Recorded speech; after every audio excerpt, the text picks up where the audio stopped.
Good morning, students. Welcome everyone to my class. Class 11-এর last যে ক্লাসটা আমি নিয়েছিলাম সেখানে আমরা যেগুলো নিয়ে আলোচনা করেছিলাম বা যে চ্যাপ্টারটা আমরা শুরু করেছিলাম ক্লাস 11-এর সেটা হলো সান্দ্রতা ও পৃষ্ঠটান, এই সংক্রান্ত সংজ্ঞা, সান্দ্রতা কাকে বলে, সান্দ্রতা বলের মান কত, স্টোকসের সূত্র, ধারারেখ প্রবাহ, অশান্ত প্রবাহ, এই সংক্রান্ত কিছু বিষয় নিয়ে আলোচনা হয়েছিল। আমরা আজকে সেই সংক্রান্ত একটা অঙ্ক দিয়ে শুরু করব। এছাড়াও আজকের আমাদের আলোচনার বিষয় হচ্ছে ধারাবাহিকতা সমীকরণ, বার্নৌলির উপপাদ্য, পৃষ্ঠ টানের সংজ্ঞা, পৃষ্ঠটান কী কী বিষয়ের উপর নির্ভর করে এবং এই সংক্রান্ত কিছু গাণিতিক সমস্যার সমাধান আজকের আমরা এই ক্লাসে করে নেব। প্রথম যে অঙ্কটি দিয়ে আমরা শুরু করব সেই অঙ্কটি দেখো, এখানে দেওয়া রয়েছে 0.35 মিলিমিটার ব্যাসার্ধের একটি বর্ষার জলবিন্দু 1 মিটার পার সেকেন্ড বেগে বাতাসের মধ্য দিয়ে পড়ার সময় জলবিন্দুর ওপর সান্দ্রতাজনিত বলের মান নির্ণয় করো। তার মানে বাতাসের মধ্যে দিয়ে একটি জলবিন্দু বা জলকণা পড়ছে যার ব্যাসার্ধ কিনা 0.35 মিলিমিটার, সেটি 1 মিটার পার সেকেন্ড বেগে পড়ছে, আর এখানে সান্দ্রতাঙ্কের মান দেওয়া আছে ইটা ইকুয়ালস টু 2 × 10⁻⁻4 ডেকাপয়েজ। তাহলে এই জলবিন্দুর ওপরে উপরের দিকে উল্টো দিকে যে সান্দ্রতাজনিত বলের মানটা কাজ করছে সেই বলের মানটা কত। তাহলে দেখো, প্রথমে আমরা যে ডাটাগুলো গিভেন আছে সেগুলো লিখে নিয়েছি। ব্যাসার্ধ a ইকুয়ালস টু 0.35 মিলিমিটার, যেটাকে মিটারে কনভার্ট করলে হয় 0.35 × 10⁻³ মিটার। বেগ বলা আছে 1 মিটার পার সেকেন্ড, তাহলে বেগ v equals to 1 metre per second. সান্দ্রতাঙ্ক ইটা ইকুয়ালস টু 2 × 10⁻⁴ ডেকাপয়েজ। আমরা জানি সান্দ্রতা বলের ফর্মুলা কি ছিল আমাদের কাছে, 6 পাই ইটা AV। তাহলে বসালাম সান্দ্রতা বল F equals to 6 pi eta AV। সেখানে আমি মানগুলো বসিয়ে দিলাম। 6 পাই, ইটার জায়গায় 2 × 10⁻⁴, এর জায়গায় হচ্ছে 0.35 × 10⁻³ আর ভি এর জায়গায় 1 মিটার পার সেকেন্ড। আমরা ক্যালকুলেশন করে কি পেয়ে গেলাম যে এর ওপরে যে বলটা ক্রিয়াশীল আছে সেই বলটার মান হচ্ছে 1.32 × 10⁻⁻6 নিউটন, অর্থাৎ 1 মিটার পার সেকেন্ড বেগে 0.35 মিলিমিটার ব্যাসার্ধের একটি জলকণা বাতাসের মধ্য দিয়ে পড়লে তার উপরে সান্দ্রতাজনিত যে বলটা কাজ করে উল্টো দিকে সেটা হচ্ছে 1.32 × 10⁻⁻6 নিউটন। তাহলে সান্দ্রতা বল সংক্রান্ত একটা অঙ্ক আমরা করে নিলাম F equal to 6 pi eta AV formula থেকে। এই ফর্মুলাটা মুখস্থ রাখতে হবে। এরপরে আমরা এই সংক্রান্ত আরো একটা অঙ্ক করে নেব। এবার আমরা দ্বিতীয় যে অঙ্কটি নিয়ে আলোচনা করে নেব সেই অঙ্কটি হলো, দেখো কি বলছে, 0.95 গ্রাম পার সেন্টিমিটার কিউব ঘনত্ব ও 10⁻⁻4 সেন্টিমিটার ব্যাসার্ধ বিশিষ্ট একটি তৈলবিন্দু বায়ুর মধ্য দিয়ে পড়ছে।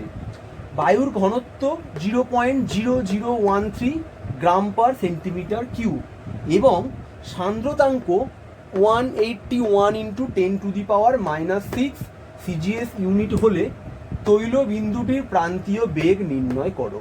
তার মানে কি, একটা হচ্ছে তৈলবিন্দু 0.95 গ্রাম পার সেন্টিমিটার কিউব ঘনত্ব এবং 10⁻⁻4 সেন্টিমিটার ব্যাসার্ধ বিশিষ্ট একটা তৈলবিন্দু বাতাসের মধ্য দিয়ে পড়ছে। তাহলে সে যে প্রান্তীয় বেগটা লাভ করবে সেই প্রান্তীয় বেগের মানটা এখানে আমাদের নির্ণয় করতে বলেছে। তাহলে প্রথমে কোশ্চেনের মধ্যে যে ডাটাগুলো এখানে কপি করে নিচ্ছি আমরা।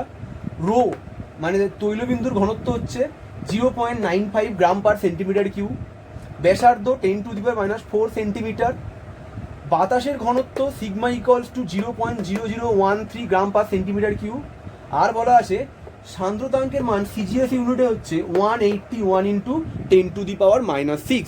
তাহলে এই ডাটাগুলো আমাদের গিভেন আছে, আমাদের বের করতে হবে প্রান্তীয় বেগের মান। প্রান্তীয় বেগের কি ফর্মুলা আমাদের জানা আছে, আমরা জানি প্রান্তীয় বেগ V equals to 2/9 that into r² rho minus sigma into g/ইটা। 2/9 that into r² rho minus sigma into g/ইটা। এখানে ভ্যালুগুলো পুট করবো। 2/9 রইল, আরের জায়গায় 10⁻⁴ whole square rho minus sigma 0.95 minus 0.0013 that into 980 divided by 181 × 10⁻⁻6 ইটার মান বসিয়ে দিলে এটা ক্যালকুলেটারে বসাবো, বসালে যে মানটা আমরা পাবো সেটা হচ্ছে 0.0114। এবার এগুলো সব আমরা CGS এ করেছিলাম, তাহলে এখানটায় প্রান্তীয় বেগের মানটাও কিসে পাবো আমরা, CGS এ পাবো, সেটা হচ্ছে সেন্টিমিটার পার সেকেন্ড। তাহলে এইভাবে আমরা প্রান্তীয় বেগ সংক্রান্ত কোনো সমস্যার সমাধান করে নেব। এবার আমরা জেনে নেব তরল প্রবাহের হার কাকে বলে এবং ধারাবাহিকতার সমীকরণ সম্বন্ধে। তরল প্রবাহের হার সম্বন্ধে কি বলা হচ্ছে আমি বলেছি, আমার ক্লাসটা করতে করতে তোমরা একটু দুয়ারি মজুমদার মাইতির বইটাকে ফলো করবে, তাহলে তোমাদের সুবিধা হবে। কারণ আমার এই পুরো ক্লাসটা দুয়ারি মজুমদার মাইতির বই অনুযায়ী, বইটা স্মরণ করেই বানানো একের পর একটা, তাই তোমরা ওটা ফলো করতে পারো আমার ক্লাস করার সঙ্গে সঙ্গে, বা ক্লাস দেখার পরে বইটাকেও দেখে নেবে। তরল প্রবাহের হার কি সংজ্ঞা দেওয়া হচ্ছে? নলের মধ্য দিয়ে তরল প্রবাহের হার বলতে বোঝায় নলের কোনো প্রস্থচ্ছেদের মধ্য দিয়ে প্রতি সেকেন্ডে প্রতি সেকেন্ডে যতটা তরল প্রবাহিত হচ্ছে, মানে একক প্রস্থচ্ছেদের ক্ষেত্রফলের মধ্য দিয়ে প্রতি সেকেন্ডে যতটা তরল প্রবাহিত হচ্ছে তাকে বলা হয় তরল প্রবাহের হার। ঠিক আছে, এবার ধারাবাহিকতার সমীকরণ কি বলছে না, কোনো নলের মধ্য দিয়ে কোনো প্রবাহীর ধারারেখ প্রবাহ বজায় থাকলে, যদি প্রবাহটা ধারারেখ প্রবাহ হয় তাহলে ধারারেখ প্রবাহ বজায় থাকলে প্রতি সেকেন্ডে প্রবাহিত নলের যে কোনো প্রস্থচ্ছেদের মধ্য দিয়ে প্রতি সেকেন্ডে প্রবাহিত প্রবাহীর ভর একই থাকবে, একে ধারাবাহিকতার সমীকরণ বলা হয়। তাহলে সমীকরণের সংজ্ঞায় কি বলা হচ্ছে দেখো, বলা হচ্ছে কোনো নলের মধ্য দিয়ে কোনো প্রবাহীর ধারারেখ প্রবাহ বজায় থাকলে নলের যে কোনো প্রস্থচ্ছেদ দিয়ে প্রতি সেকেন্ডে প্রবাহিত প্রবাহীর ভর একই থাকে, এটা কি বলা হয় ধারাবাহিকতার সমীকরণ। তাহলে আমরা লিখতে পারি, যদি দুটো প্রস্থচ্ছেদ হয়, আমরা ধরে নিলাম এই একটা প্রবাহী, তার এখানে একটা প্রস্থচ্ছেদের ক্ষেত্রফল নিলাম, এখানে একটা প্রস্থচ্ছেদের ক্ষেত্রফল নিলাম, তাহলে এই দুটো থেকে আমি কি লিখতে পারি, এর মধ্যে দিয়ে যতটা তরল যাচ্ছে সেটা সমান এর মধ্যে একই ভর তরল যাচ্ছে, তাহলে V1 alpha 1 rho 1 equals to V2 alpha 2 rho 2। এই ফর্মুলাটা আমরা লিখতে পারি। V1 আলফা 1 রো 1 কি, ভিটা হচ্ছে বেগ, আলফা 1 আলফা 2 হচ্ছে আলফা 1 এর ক্ষেত্রফল, আলফা 2 এর ক্ষেত্রফল, আর রো হচ্ছে ঘনত্ব। তাহলে এইখানের মধ্য দিয়ে প্রবাহিত ভর সমান এইখানের মধ্য দিয়ে প্রবাহিত ভর। V1 alpha 1 rho 1 equals to V2 alpha 2 rho 2। যদি ধারারেখ প্রবাহ হয় তাহলে আমাদের ক্ষেত্রে এই ঘটনাটা ঘটবে, এটা হচ্ছে ধারাবাহিকতার সমীকরণ। এবারে যদি ধরে নিই তরলটা ঘনত্ব সমান, মানে এখানে তরলটা যা ছিল পরবর্তী তরলটাও সেই একই ঘনত্বেরই রয়েছে, মানে তরলটা অসংলগ্ন, তরলটা চেপে আমরা ঘনত্বের পরিবর্তন করতে পারছি না, যদি ধরে নিই তাহলে rho 1 rho 2 rho 1 equals to rho 2 হবে, তাহলে ওটা উঠে যাবে। উঠে গেলে যে ফর্মুলাটা পাচ্ছি সেটা কি, সেটা পাচ্ছি আমরা V1 alpha 1 equals to V2 alpha 2। তাহলে ধারাবাহিকতার সমীকরণ হচ্ছে V1 alpha 1 equals to V2 alpha 2, বা V আলফা ইকুয়ালস টু ধ্রুবক, V alpha equals to constant. এইটা আমরা এখন অ্যাকচুয়ালি কোত্থেকে পাচ্ছি, যে এখানে যে পরিমাণ ভর যাচ্ছে এখান থেকেও সেই পরিমাণ ভর যাবে, তার মানে এই সূত্রটাকে পাচ্ছি আমরা অ্যাকচুয়ালি ভরের সংরক্ষণ সূত্র থেকে। তাহলে ধারাবাহিকতার সমীকরণ কি আসছে, V1 alpha 1 equals to V2 alpha 2, বা V আলফা ইকুয়ালস টু ধ্রুবক, কার ক্ষেত্রে না ধারারেখ প্রবাহের ক্ষেত্রে। আর যদি অসম্ভব ধরে নেওয়া হয় তাহলে রো 1 রো 2 সমান হয়ে যাচ্ছে। আর এই জিনিসটাকে পাচ্ছি আমরা ভরের সংরক্ষণ সূত্র থেকে। তাহলে ভরের সংরক্ষণ সূত্র থেকে আমরা ধারাবাহিকতার সমীকরণ পাচ্ছি কি, V alpha equals to constant. এরপরে আমরা যে বিষয়টা নিয়ে আলোচনা করব সেটা হলো ধারারেখ প্রবাহের ক্ষেত্রে তরলের শক্তি। ধারারেখ প্রবাহের ক্ষেত্রে তরলের শক্তি, যদি প্রবাহটা ধারারেখ হয় তাহলে ধারারেখ প্রবাহের ক্ষেত্রে তরলের শক্তি।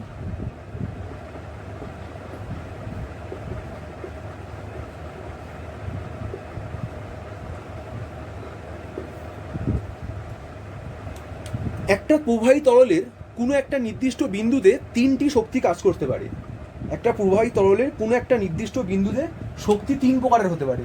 কি কি হতে পারে? তিনটে টাইপ হচ্ছে, একটা হচ্ছে গতিশক্তি, স্থিতিশক্তি এবং চাপ শক্তি। তাহলে একটা তরলের যে কোনো নির্দিষ্ট বিন্দুতে যদি আমরা শক্তির কথা ভাবি তাহলে তিন ধরনের শক্তি থাকতে পারে, সেটা হচ্ছে একটা হচ্ছে গতিশক্তি, স্থিতিশক্তি এবং চাপ শক্তি। এবার একটা নির্দিষ্ট বিন্দুতে যদি একক আয়তনের গতিশক্তির কথা ভাবি তাহলে একক আয়তনের সেই গতিশক্তির মানটা কত হবে? হাফ রো ভি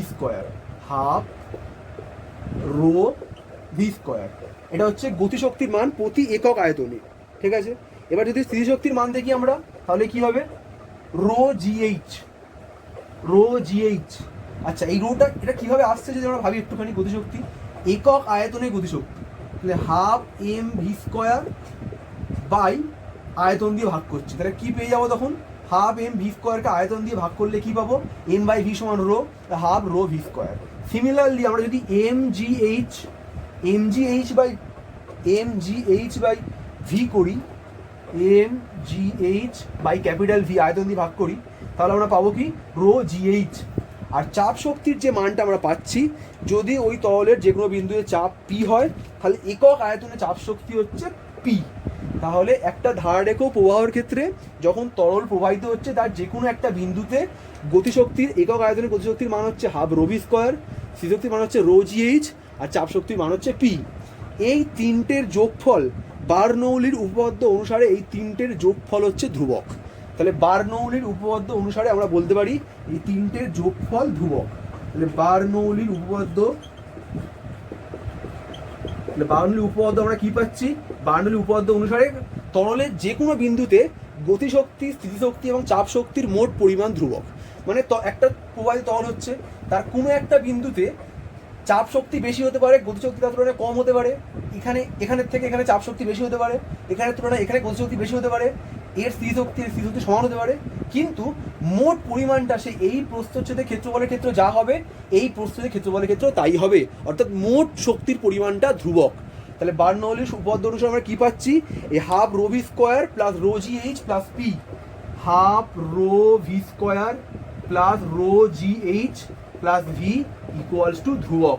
তার মানে এই মোট শক্তির পরিমাণ, গতিশক্তি, স্থিতিশক্তি এবং চাপ শক্তির পরিমাণ, মোট পরিমাণটা হচ্ছে ধ্রুবক। যদি এটাকে একটু আমি অ্যারেঞ্জ করে লিখি, একটু অন্যরকমভাবে অ্যারেঞ্জ করে লিখি, তাহলে কি ফর্মুলা পাবো আমরা?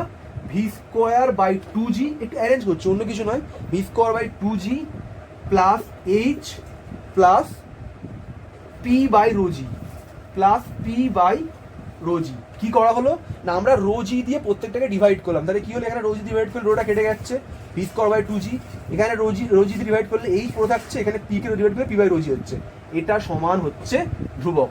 তাহলে বার্নৌলির উপপাদ্যকে আমরা আরও একটা ফর্মে লিখতে পারি, v square by two g plus h plus p by rho g equal to ধ্রুবক। এই v square by two g টার্মটাকে বলা হয়,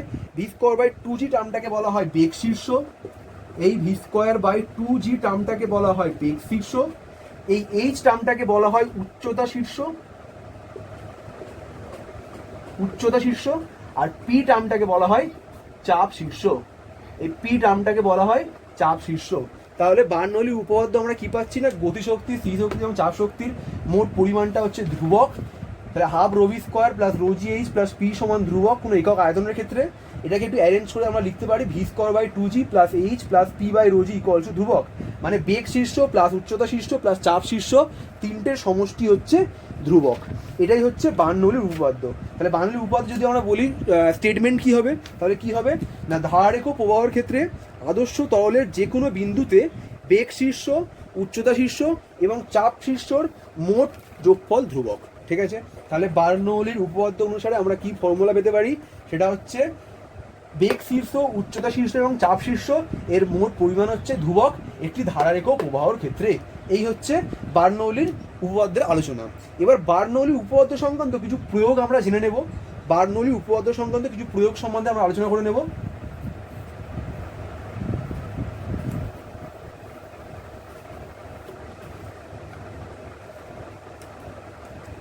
বার্নৌলির উপপাদ্যের প্রয়োগ, বার্নৌলির উপপাদ্যের প্রয়োগ থেকে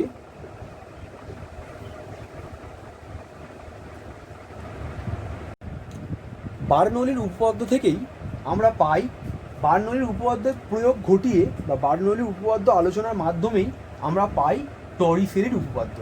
মানে মনে করো এখানে একটা তরল আছে, একটা এর মধ্যে তরল রয়েছে, সেই তরলটার একটা নির্দিষ্ট চাপ রয়েছে বিভিন্ন জায়গায়। আমি একদম তরল তলের ওপর থেকে, মানে যে পর্যন্ত জলটা রয়েছে সেখান থেকে এইচ উচ্চতা নিচে একটা ছিদ্র করলাম। এবার দেখছি এই ছিদ্র থেকে কত বেগে জলটা বেরোচ্ছে এবং ওই ছিদ্র থেকে বেরোনো জলটা এই তরলের এই তল থেকে কতটা দূরে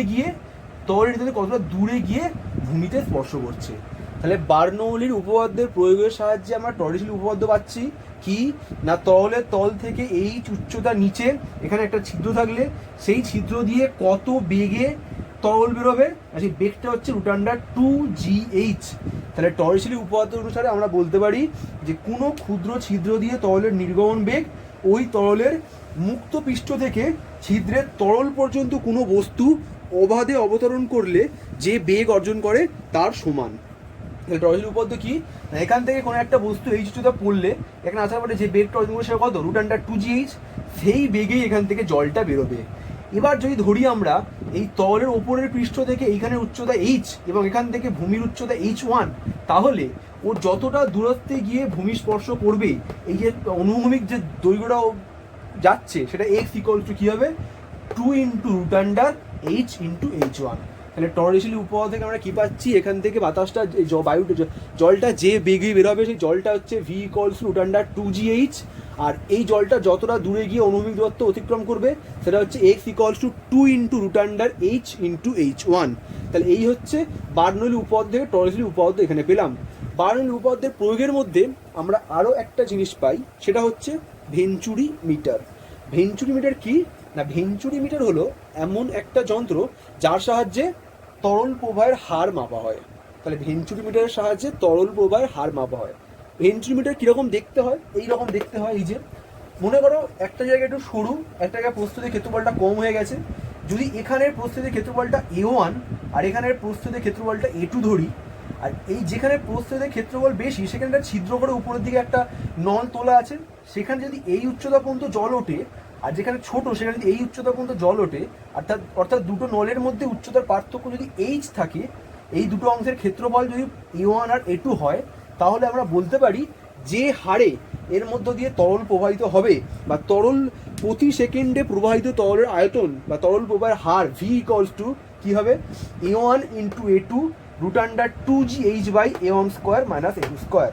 তাহলে যদি দুটো প্রস্থচ্ছেদের ক্ষেত্রফল a1 a2 হয় এবং ওই দুটো জায়গায় থাকা নলের এখানে এখানে আর এখানে যতটা জল উঠেছে তার মধ্যে পার্থক্যটা যদি h হয়, তাহলে প্রতি সেকেন্ডে যে আয়তনে তরল প্রবাহিত হবে তা হলো v = a1 a2 √2gh/a1² - a2²। তাহলে এই হলো ভেঞ্চুরি মিটার। ঠিক একই রকমভাবে আরও একটা যন্ত্রের সাহায্যে আমরা তরল প্রবাহের হার নির্ণয় করতে পারি, সেটা হচ্ছে পিটোড নল। পিটোড নলের ক্ষেত্রে কি বলা হচ্ছে, পিটোড নলের কোনো একটা জায়গার ক্ষেত্রফল যদি আলফা হয় এবং যদি ওই একই রকমভাবে এটাও দেখতে এইরকম হয়,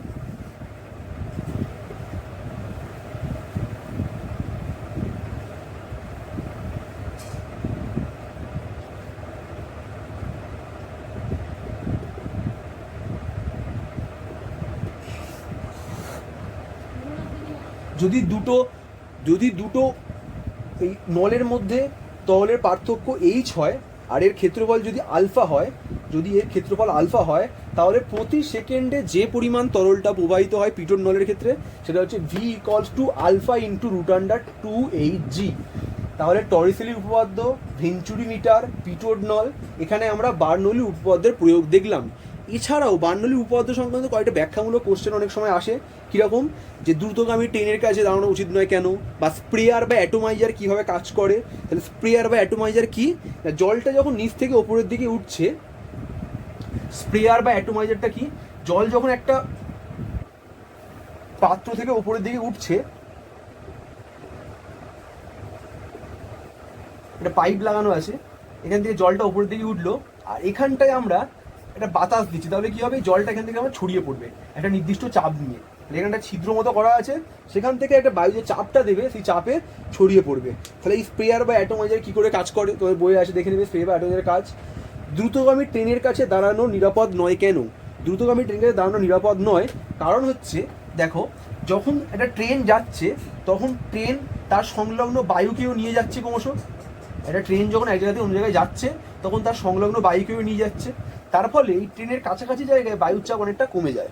এবার যদি আমরা এখানটায় দাঁড়াই, এখানের বায়ুর চাপটা কম, কিন্তু আমাদের পিছনে যেখানে ট্রেন যাচ্ছে না ফাঁকা জায়গা সেখানে বায়ুর চাপ বেশি, তাহলে এইদিকে যেহেতু বায়ুর চাপ কম অর্থাৎ নিম্নচাপযুক্ত অঞ্চল, আর আমাদের দাঁড়ানো যেখানে পিছনটায় উচ্চচাপযুক্ত অঞ্চল, সেই বাতাসটা তাহলে আমাকে ট্রেনের দিকে ঠেলে দেবে, এর ফলে দুর্ঘটনা ঘটতে পারে, এমনকি আমাদের মৃত্যুবন্ধ হতে পারে। তাই চলন্ত ট্রেনের কাছে দাঁড়ানো নিরাপদ নয়। এছাড়া আরও একটা ব্যাখ্যামূলক কোশ্চেন আছে অনেক সময়, যে প্রচণ্ড ঝড়ের সময় টিনের চালকে উড়ে যেতে দেখা যায় কেন। এটা তোমরা ক্লাস 9 বা 10 আলোচনা করেছিলে, সেখানেও বলা ছিল একই রকমভাবে। কারণ যখন বাতাসটা প্রবাহিত হচ্ছে, উপরের চাপটা কমে যাচ্ছে, ঘরের ভেতরে চাপ বেশি, ফলে চালটাকে ঠেলে টুলে দিচ্ছে এবং সেটা ঝড়ের বেগের সঙ্গে উড়ে চলে যাচ্ছে। তাহলে বার্নৌলির উপপাদ্যের প্রয়োগ থেকে আমরা টর্রিসলি উপপাদ্য পাচ্ছি, ভেঞ্চুরি মিটারে তরল প্রবাহের হার পাচ্ছি, পিটোট নলে তরল প্রবাহের হার পাচ্ছি, স্প্রেয়ার বা অটোমাইজার কীভাবে কাজ করে বুঝলাম, ট্রেনের কাছে দাঁড়ানো বিপজ্জনক নয়, বিপজ্জনক কেন বুঝলাম, আর হচ্ছে দুটি নৌকা বা জাহাজ পাশাপাশি চললে তারা কাছাকাছি আসতে চায় কেন, বা কোনো নৌকা জাহাজের খুব কাছাকাছি যেতে চায় না, এর কারণটা কি না একই রকম, যদি দুটো নৌকা বা জাহাজ যায় তাহলে তাদের কাছাকাছি অঞ্চলে মাঝখানটায় দুজনের জলের বেগ কাজ করবে, তাহলে এখানে চাপটা কমে যাবে, কিন্তু এর এই দিকে বা ওর ওই দিকে চাপ বেশি হবে, ফলে নৌকা দুটো ঠেলে দেবে, অর্থাৎ নৌকা দুটো একে অপরের সঙ্গে ধাক্কা লাগতে পারে এবং মাঝ সমুদ্রে বা মাঝ নদীতে দুর্ঘটনা ঘটতে পারে। তাহলে বার্নৌলি উপপাদ্যের প্রয়োগ থেকে আমরা আলোচনা করতে পারি যে দুটো নৌকা যখন পাশাপাশি চলে তখন একে অপরের কাছে আসতে চায় কেন, বা সাধারণত জাহাজের কাছে মাঝিরা নৌকাকে নিয়ে যায় না কেন, কারণ গেলে দুর্ঘটনা ঘটে যেতে পারে। তাহলে এই হচ্ছে বার্নৌলির উপপাদ্য, বার্নৌলি উপপাদ্যের প্রয়োগ সংক্রান্ত বিভিন্ন আলোচনা। এবার আমরা এই সংক্রান্ত একটু অঙ্ক দেখে নেব। এবার আমরা বার্নৌলির উপপাদ্য সংক্রান্ত একটা অঙ্ক করে নেব। এখানে যে অঙ্কটা বলা আছে দেখো, অসম প্রস্থচ্ছেদযুক্ত একটি অনুভূমিক নল বরাবর জল প্রবাহিত হচ্ছে, যে বিন্দুতে জল প্রবাহের বেগ 0.4 মিটার পার সেকেন্ড, আর সেখানে চাপ কত। তাহলে কি বলছে, যে বিন্দুতে জলপ্রবাহের বেগ 0.4 মিটার পার সেকেন্ড, সেখানে চাপ হচ্ছে 0.1 মিলিএইচজি। তাহলে যে বিন্দুতে প্রবাহ বেগ 0.8 মিটার পার সেকেন্ড, সেখানে চাপ কত হবে। তাহলে একটা নলের কথা বলা আছে, তার একটা বিন্দুতে বেগ এত, চাপ এত, তাহলে অন্য একটা বিন্দুতে বেগ দেওয়া আছে, চাপটা কি হবে।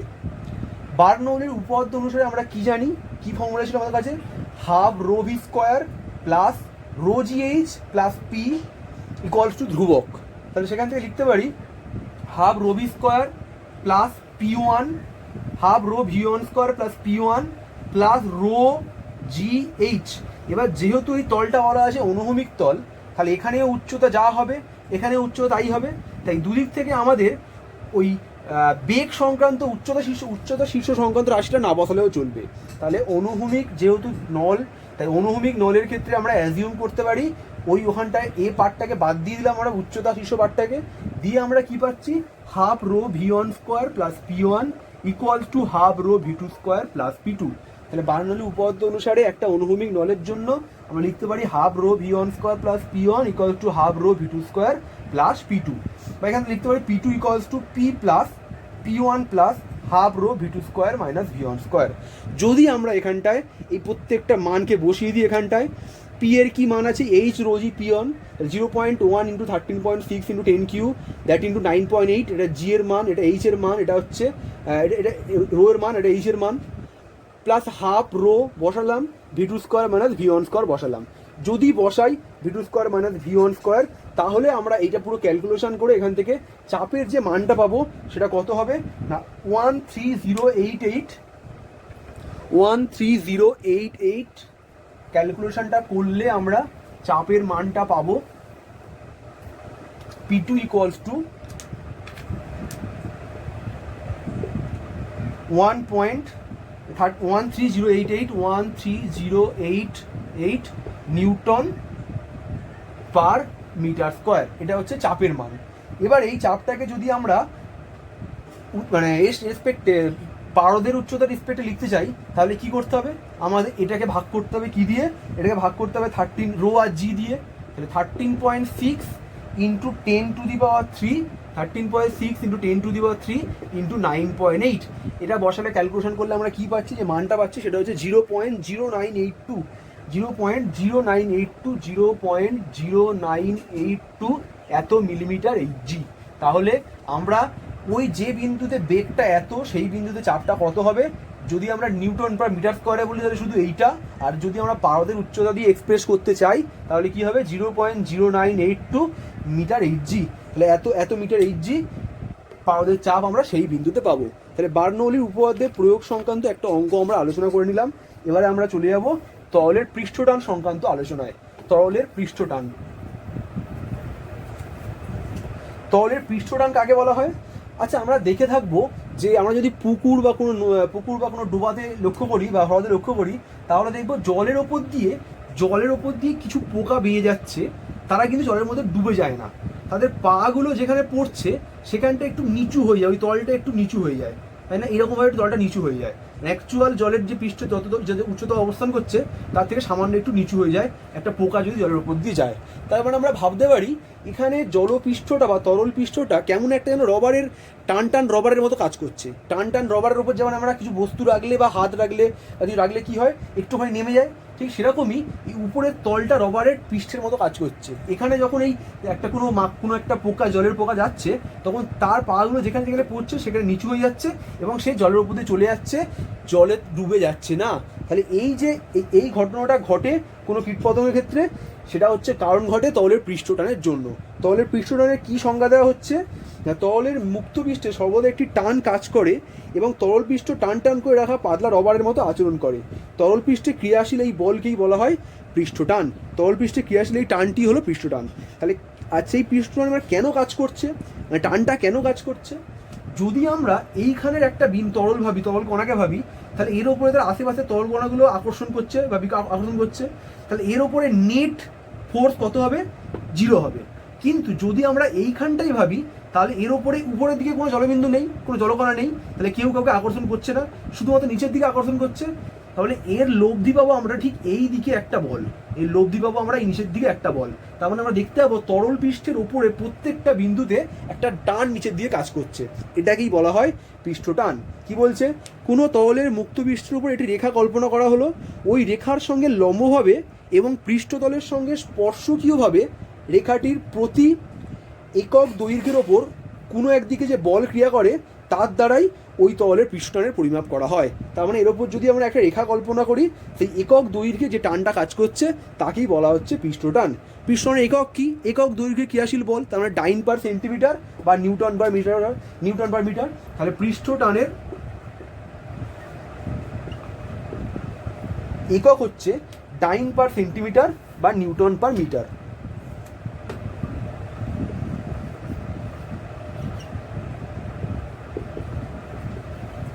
এটা সিজিএস আর এটা হচ্ছে এসআই পদ্ধতি। তাহলে সিজিএস পদ্ধতিতে একক হচ্ছে ডাইন পার সেন্টিমিটার আর এসআই পদ্ধতি একক হচ্ছে নিউটন পার মিটার। পৃষ্ঠটানের মাত্রা কি? পৃষ্ঠটানের মাত্রা আমাদের মুখস্থ রাখতে হবে m×10⁻²। এমনিতেও আমাদের অনেক মাত্রা মুখস্থ করতে হবে ফার্স্ট চ্যাপ্টার থেকে, ফিজিক্যাল ওয়ার্ল্ড অ্যান্ড মেজারমেন্টের চ্যাপ্টার থেকে। তাহলে পৃষ্ঠটান কাকে বলে পেলাম সংজ্ঞাটা, পৃষ্ঠটানের একক পেলাম। সিজিএস পদ্ধতিতে ডাইন সেন্টিমিটার, এসআই পদ্ধতিতে নিউটন মিটার। আর পাচ্ছি এর মাত্রা হচ্ছে m×10⁻²। তাহলে পৃষ্ঠটানের মাত্রা হচ্ছে m×10⁻²। এবার আমরা আলোচনা করবো পৃষ্ঠ শক্তি সম্বন্ধে। পৃষ্ঠ শক্তি কাকে বলে? তাহলে পৃষ্ঠটানের ইংলিশ কি? পৃষ্ঠটানের ইংলিশ হচ্ছে সারফেস টেনশন।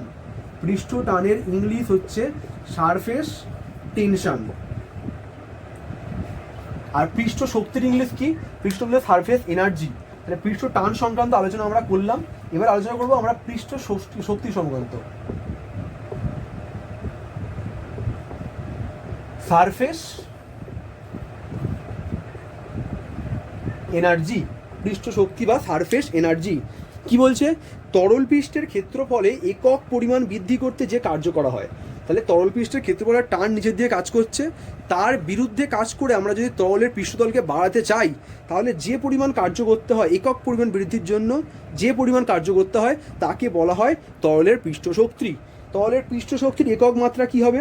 তরলের পৃষ্ঠ শক্তি সমান যে পরিমাণ কার্য করছি প্রতি ক্ষেত্র বলে। তাহলে পৃষ্ঠ শক্তি সমান কি হচ্ছে?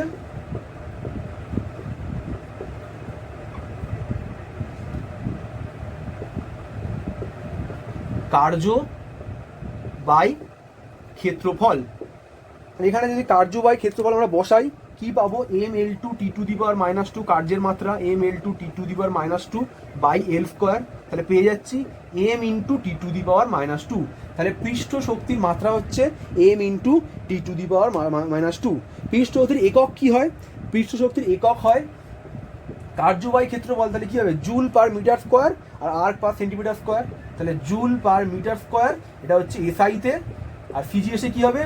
আর্ক পার সেন্টিমিটার স্কোয়ার। এটা হচ্ছে সিজিএসএ।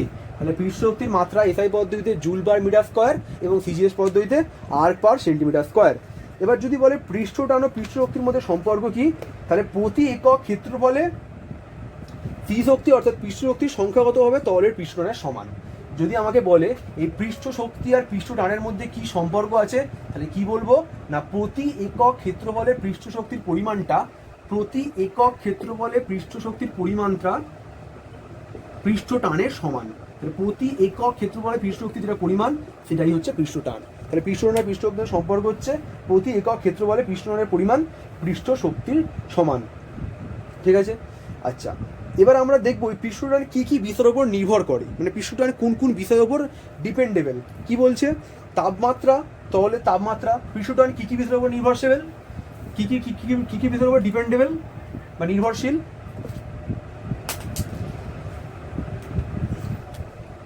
পৃষ্ঠটান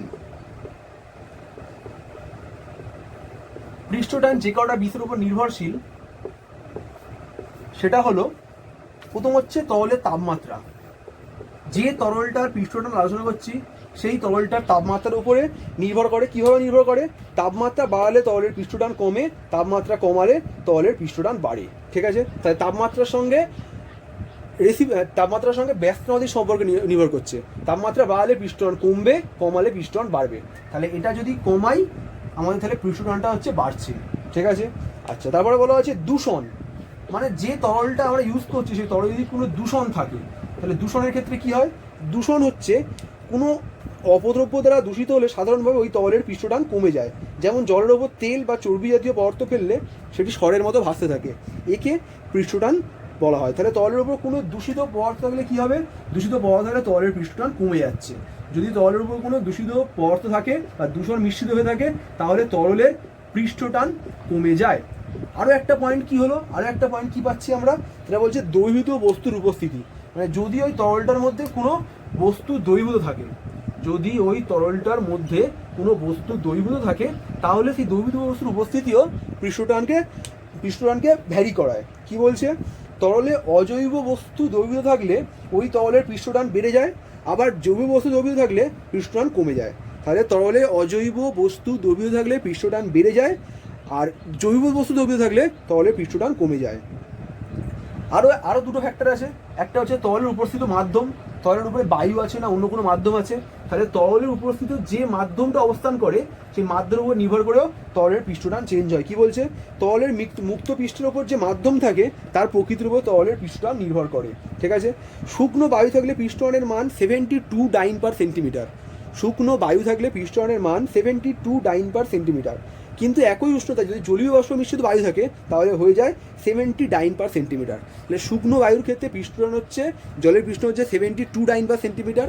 যদি ওটা জলীয় বাষ্পযুক্ত বায়ু হয় তাহলে পৃষ্ঠটানটা কত হয়, সেটা হচ্ছে 70 ডাইন পার সেন্টিমিটার। ঠিক আছে, এবার হচ্ছে তরল পৃষ্ঠে তড়িৎ আধানের উপস্থিতি। যদি ওই তরল পৃষ্ঠে কোনো তড়িৎ আধান থাকে, যদি ওই তরল পৃষ্ঠে কোনো তড়িৎ আধান থাকে, যদি ওই তরল পৃষ্ঠে কোনো তড়িৎ আধান থাকে তাহলে তার উপরেও পৃষ্ঠটান নির্ভর করে। আধান থাকলে কি হয়, তরলের পৃষ্ঠটান কমে যায়। যদি তরল পৃষ্ঠের উপর কোনো তড়িৎ আধান অবস্থান করে তাহলে তরলের পৃষ্ঠটান কমে যায়। তাহলে তাপমাত্রা বাড়লে তাপমাত্রা কমলে পৃষ্ঠটান বাড়ে, তাপমাত্রা বাড়লে পৃষ্ঠটান কমে। দূষণ থাকলে পৃষ্ঠটান কমে যায়। দ্রবীভূত বস্তুর উপস্থিতির জন্য যদি অজৈব হয় তাহলে বেড়ে যায়, জৈব হলে কমে যায়। মাধ্যম, উপরে মাধ্যমটা যদি শুধু বায়ু থেকে শুষ্ক বায়ু তাহলে পৃষ্ঠটান বেশি হয়, শুষ্ক বায়ু হয়ে না হয় যদি জলীয় বাষ্পযুক্ত বায়ু হয় তাহলে পৃষ্ঠটান কমে যাচ্ছে, আর তড়িৎ আধান থাকলে পৃষ্ঠটান কমে যাচ্ছে। তাহলে পৃষ্ঠটান এই ফ্যাক্টরগুলোর উপরে নির্ভর করে। ঠিক আছে, এবার পৃষ্ঠটান সংক্রান্ত কিছু ব্যাখ্যামূলক কোশ্চেন আসে, মানে পৃষ্ঠটান সংক্রান্ত কীভাবে পৃষ্ঠটানের উপর নির্ভর করে চেঞ্জ হচ্ছে কোনো জিনিস, সেই কয়েকটা ব্যাখ্যামূলক কোশ্চেন এখানে আসে। সেই কোশ্চেন কটা সম্বন্ধে আমরা পড়ে নেবো, আমাদের বইয়ে আছে। কি বলছে, জলে একখণ্ড কর্পূর ফেললে তাকে ইতস্তত নড়াচড়া করতে দেখা যায় কেন? কারণ ওই কর্পূরটা যখন জলে পড়লো তখন বিভিন্ন দিক থেকে জল এসে ধাক্কা মারছে ওর উপরে, ধাক্কা মারার ফলেও একে অপরকে সরে যাচ্ছে। তাহলে পৃষ্ঠ টানের দরুন বা ওই পৃষ্ঠ টানের বিভিন্ন জায়গায় পৃষ্ঠটানের পার্থক্যের দরুন একখণ্ড কর্পূর ইতস্তত নড়াচড়া করছে। আমরা আরও কয়েকটা কোশ্চেন পাবো, এগুলো ব্যাখ্যামূলক প্রশ্ন বইতে দেখে নেবো। একটি রং করা তুলি জলে ডুবিয়ে বাইরে আনলে তুলির আঁশগুলি পরস্পরের সঙ্গে জড়িয়ে যায় কেন? উত্তাল সমুদ্রের ওপর তেল ছড়িয়ে দিলে বড় ঢেউ থেমে যায় কেন? জলে তেল ঢাললে তেল জলের ওপর ছড়িয়ে পড়ে কেন? পরিষ্কার জলে মিহি চকের গুঁড়ো ফেললে 1-2 ফোঁটা অ্যালকোহল ফেললে গুঁড়োগুলি দ্রুত জলের পৃষ্ঠে ছড়িয়ে পড়ে কেন? ছাতার কাপড় বা বর্ষাদি একটু বিশেষ ধরনের তৈরি করা হয় কেন? আর লোহার ছুঁচকে আড়াআড়িভাবে সাবধানে ফেললে জলের পৃষ্ঠে ছুঁচটি ভাসতে থাকে কেন? তাহলে আমরা বইয়ের মধ্যে কয়েকটা আলোচনা পিস্টন সম্পর্কিত কয়েকটা ঘটনা নিয়ে ব্যাখ্যামূলক আলোচনা আমাদের পরীক্ষার অনুসারে আসে, এটা কেন ঘটে, ওটা কেন ঘটে, সেই আলোচনাটা যদি আমরা নতুন বই দেখি তাহলে 559 নম্বর পেজে রয়েছে, সেখান থেকে আমরা দেখে নেবো পিস্টন সম্পর্কিত আলোচনা। তাহলে পিস্টন কাকে বলে পড়লাম, মাত্রা পড়লাম, পৃষ্ঠ শক্তি পড়লাম, তার আগে আমরা ধারক ও প্রবাহের ক্ষেত্রে বার্নৌলির সূত্র কী হচ্ছে, টরিসলি উপপাদ্য কী হচ্ছে, এগুলো আলোচনা করলাম। এই পড়াশোনাগুলো আমরা করে দেবো। এর পরের দিন আমরা এর পরবর্তী পার্ট থেকে শুরু করব। তাহলে পৃষ্ঠটান সঙ্গে পৃষ্ঠটান পর্যন্ত আলোচনা আমাদের হলো। পৃষ্ঠটানের পরবর্তী পৃষ্ঠটানের সংজ্ঞা, পৃষ্ঠটান সংক্রান্ত ব্যাখ্যামূলক কোশ্চেন পর্যন্ত আলোচনা আমাদের হলো। এরপর থেকে আমরা পরের দিন শুরু করব। Thank you.